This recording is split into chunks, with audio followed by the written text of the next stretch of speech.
Congress party ఆధ్వర్యంలో leadership development శిక్షణ కార్యక్రమాన్ని బోయిన్పల్లిలో నిర్వహించారు। ఈ కార్యక్రమానికి తెలంగాణ రాష్ట్ర కాంగ్రెస్ అధ్యక్షుడు ఉత్తమ్ కుమార్ రెడ్డి హాజరయ్యారు। గతంలో రిజర్వ్డ్ నియోజకవర్గాన్ని కాంగ్రెస్ అధికారంలో ఉండేదని లీడర్షిప్ డెవలప్మెంట్ ద్వారా పార్టీని మరింతగా పటిష్టం చేసేందుకు ఈ శిక్షణ దోహదపడుతుందని తెలంగాణ కాంగ్రెస్ కమిటీ అధ్యక్షుడు ఉత్తమ్ కుమార్ రెడ్డి అన్నారు। సికింద్రాబాద్ బోయిన్పల్లి లీడర్షిప్ డెవలప్మెంట్ శిక్షణ కార్యక్రమంలో ఆయన మాట్లాడారు।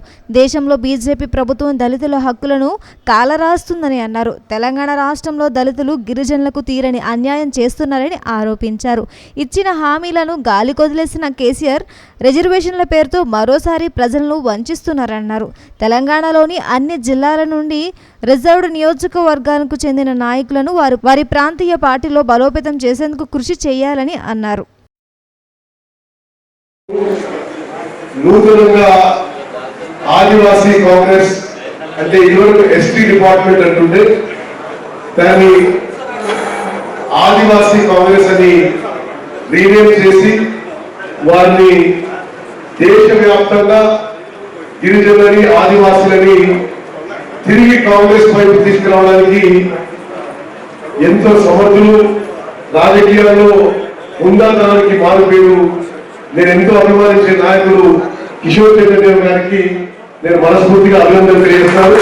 అందరూ కప్పటి వారు నూతనంగా ఎంపికైనందుకు మరి మనస్ఫూర్తిగా వ్యక్తిగతంగా తెలంగాణ కాంగ్రెస్ పార్టీ నుంచి మా అభినందన శుభాకాంక్షలు తెలియజేస్తున్నాను సార్। అదేవిధంగా నేను 94లో ఒకసారి ఎమ్మెల్యే పోటీ చేసినప్పటి ఏఐసిసి ఎస్సీ డిపార్ట్మెంట్ చైర్మన్ నేను ఎప్పుడు కలవలేదు। మరి గోకుల్లాల్ గారు ఈ ఎస్సీ డిపార్ట్మెంట్ చైర్మన్ అయిన తర్వాత దేశవ్యాప్తంగా దళితులని కాంగ్రెస్ పార్టీ పట్ల తిప్పుకోవడానికి వాళ్ళకి మేలు చేయడానికి ఎంతో కష్టపడి పనిచేస్తున్న గోకుల్లాల్ గారు కూడా తెలంగాణ కాంగ్రెస్ పార్టీ నుంచి మనస్ఫూర్తిగా అభినందనలు। మిత్రులారా, leadership development mission in reserve constituencies పెద్దలు మాట్లాడతా రెండు విషయాలు, మరి రెండు విషయాలే నేను భారతదేశంలో తెలంగాణలో జరుగుతున్న విషయాలు మేము 2 నిమిషాల్లో మీకు మనం చేసి మరి ట్రైనింగ్ ప్రోగ్రామ్ మొదలు పెడుతున్నాం। 2014లో మే జూన్ 2014లో జాతీయ స్థాయిలో నరేంద్ర మోదీ గారు, తెలంగాణ రాష్ట్ర స్థాయిలో కేసీఆర్ గారు అనేక వాగ్దానాలు చేశారు। ప్రత్యేకంగా దళితులు, ఆదివాసీలు వీళ్ళకి గల సంక్షేమం కోసం అనేక వాగ్దానాలు చేసింది।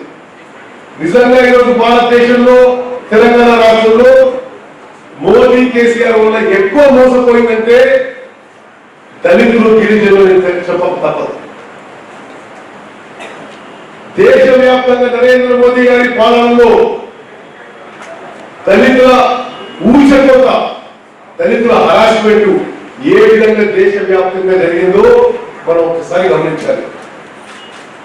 కేవలం రాష్ట్రపతి అభ్యర్థిగా దళితులు పెడితే దళితులకు జరిగే అన్యాయం తగ్గుగా మర్చిపోతుంది దేశ ప్రజలుకుంటే తప్పని చెప్పాలి।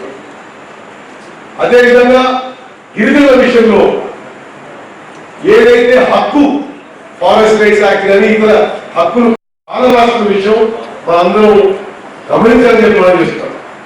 ఇక తెలంగాణ రాష్ట్రానికి వస్తే మనందరికీ తెలిసిన విషయం, దళిత ముఖ్యమంత్రి అనే వాగ్దానం మొదలు పెట్టుకొని దళితులకు 3 ఎకరాలు, గిరిజనులకు 12%, గిరిజనులకు కూడా 3 ఎకరాలు, ఇంటికో ఉద్యోగం, తాండాలి గ్రామ పంచాయతీలో మాత్రం 2 బెడ్రూమ్ల ఇల్లు, ఎన్ని వాగ్దానాలు చేసి తెలంగాణ దళితులకి, గిరిజనులకి ఏ విధంగా కేసీఆర్ గారు మోసం చేశారో 3 ఏళ్ళు దాటిన తర్వాత ఒకసారి మనం ఈ సందర్భంగా సమీక్షించుకోవాల్సిన. ఒకనాడు కాంగ్రెస్ పార్టీకి చాలా బలమైన పట్టు ఉండేది। ఉమ్మడి ఆంధ్రప్రదేశ్లో కానీ దేశవ్యాప్తంగా ఎక్కువ శాతం సీట్లు కాంగ్రెస్ పార్టీ గెలుచుకునేది।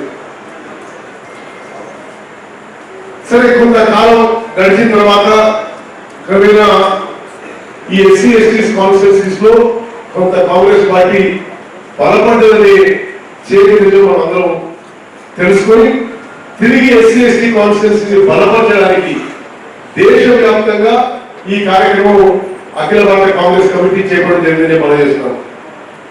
పంజాబ్ లో ఇటువంటి ఎక్సర్సైజ్ ఈ మధ్యకాలంలో మన జరిగిన శాసనసభ ఎన్నికల్లో చేపట్టి చాలా అద్భుతమైన ఫలితాలు సాధించడం జరిగింది. అదే మోడల్లో ఇప్పుడు తెలంగాణ రాష్ట్రంలో కూడా ఉన్న ఎస్సీ ఎస్టీ కాన్స్టిట్యూన్సీస్ పై ప్రత్యేక శ్రద్ధ వహించాలి. మనం అక్కడ లీడర్షిప్ డెవలప్ చేయాలి, క్యాడర్ని బలపరచాలి, కాంగ్రెస్ పార్టీని బలపరచాలి.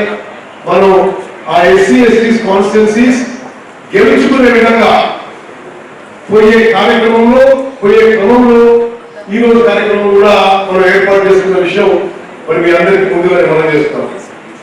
దీని తర్వాత ఇప్పటి నుంచి సాయంత్రం 5 గంటల వరకు ఈ యొక్క ట్రైనింగ్ ప్రోగ్రామ్ ఉంటుంది.